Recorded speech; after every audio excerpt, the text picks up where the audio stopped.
Okay, so now that Bleach is ending, there's still a few unanswered questions, things we want to know, things we want to be shown in the manga that I'm going to talk about in this video. I got a list of things that I feel as though, you know, I want to know about that, or it should be shown, or we need that backstory. Now, to be honest with you, with the amount of time we have left with this series, I don't know if any of these things, maybe a few of them, but majority of these things, honestly, I don't see how, with the length of manga we have left, they could possibly be shown. It just doesn't seem time-wise possible, considering the fact that we still have the final fight to go through and stuff like that. Is like, yeah, we're probably not gonna get all of this. So one of the things is definitely clarification on Unohana's death. Now, that's one of the things in Bleach that I felt has been very vague. We know that her and Kenpachi went at it, and seemingly off screen, she died. Kenpachi killed her, or whatever the case may be. I would kind of like a little more clarification on that. Is she indeed dead, or is she gonna pop up at the end? What happened with her? How did that go down? A little more info on her Bankai. What the fuck was going on with that? Because that was one of those things where it was like, Kubo,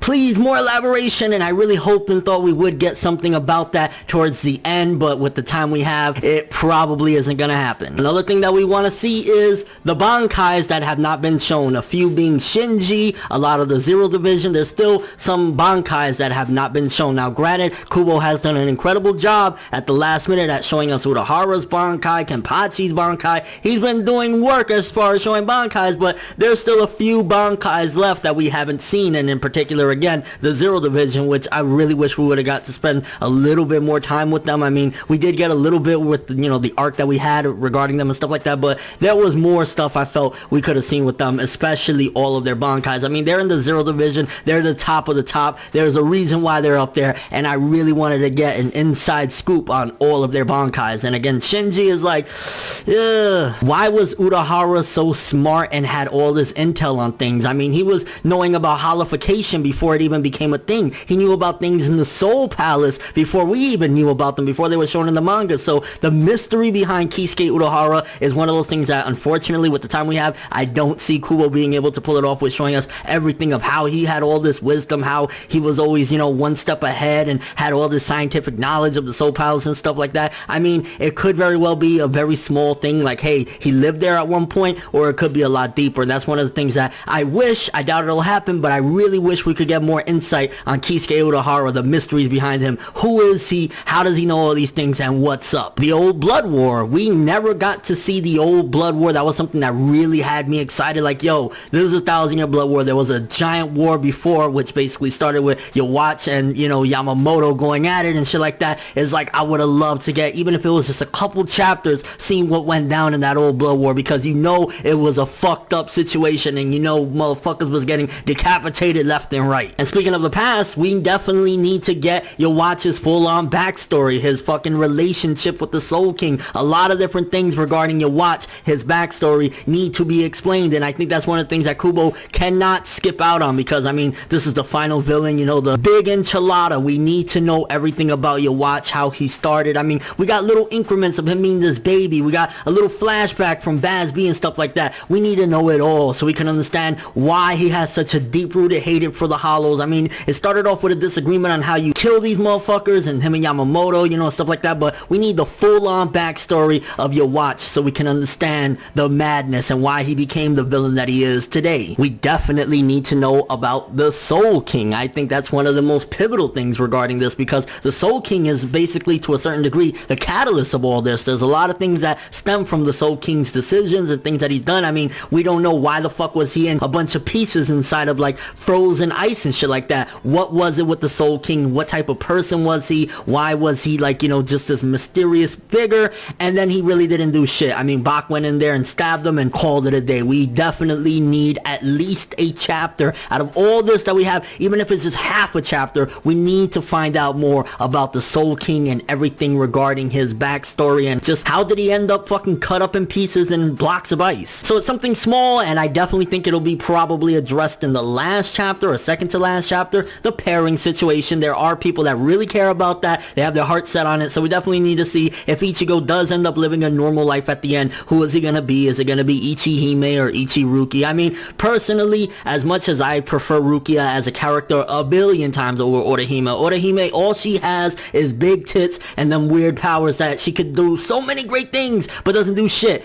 I would prefer him be with Rukia. In reality, 99.9% chance he is going to end up with Orihime. It's just the reality. I mean, Rukia is a better character, and in every situation, I think anybody that is a sane and rational person would pick Rukia. He's probably going to pick Orihime, but that definitely needs to be addressed at the very least in the finale, because there's been a little bit of flirting with Ichigo and Orihime, and she did go to kiss him at that one point, but didn't kiss him because he was laying fucking sleeping. So yeah, I guess it kind of would have been weird, although, I don't know, a big-breasted hottie kissing me while I'm sleeping, I don't think I would have minded. The whole thing regarding Ichigo's strength, that he was going to be too strong to return to the world of the living. Now that Yawatsu took some of his powers, is that not a thing anymore? Can he go back to the normal world and not hurt people when he walks around because of his Reiyatsu? That's something that needs to be addressed as well. Again, assuming that Ichigo is going to go back and kind of be a substitute Soul Reaper, or what's going to happen with Ichigo, we need to find out that before any of these other questions can be answered, because again, if he just goes back to living a normal life, what happened to the whole thing that Kyoraku was saying, that Ichigo can't go to the world of the living? I mean,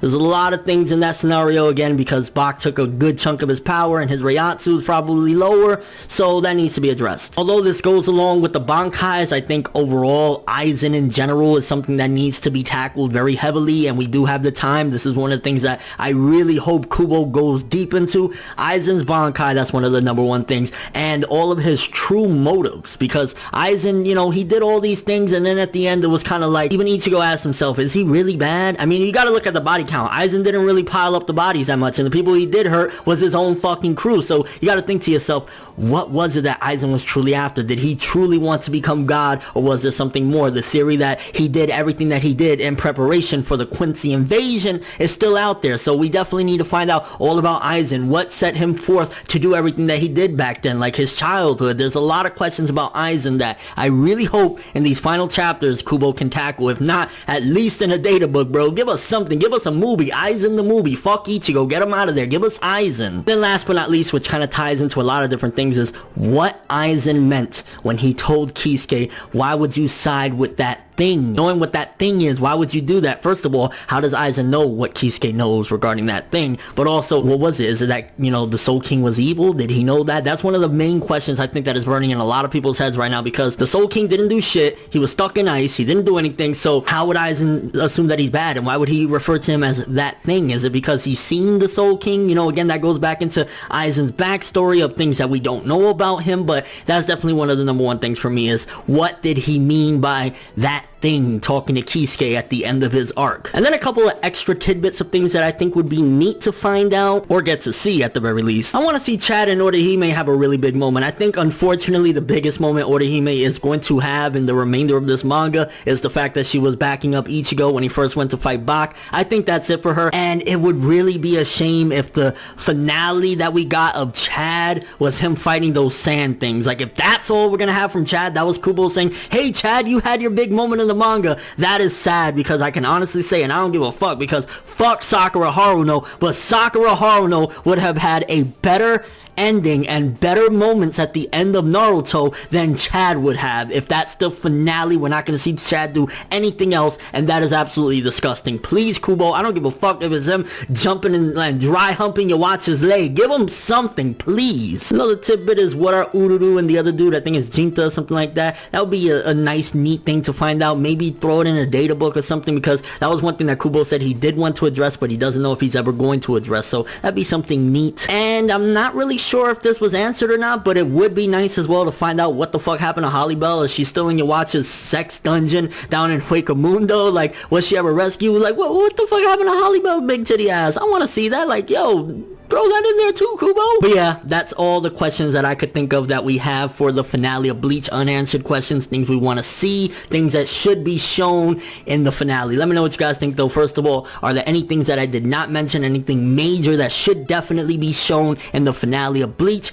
And are there anything that you would add to the list that I created regarding unanswered questions in Bleach for this finale? And your overall thoughts of all this? Bleach almost ending, but I think we still have a few treats left for the finale with all these unanswered questions. I mean, some of them are gonna get answered, right? But thanks for watching. Hope you enjoyed. If you liked anything I had to say or enjoyed the video, drop me a like. I'd greatly appreciate it. And if you want more from me, make sure to subscribe. Follow me on Twitter, Instagram, and stalk my Facebook to get more when the video ends. I'm ForneverWorld, and as always, people, have an awesome day.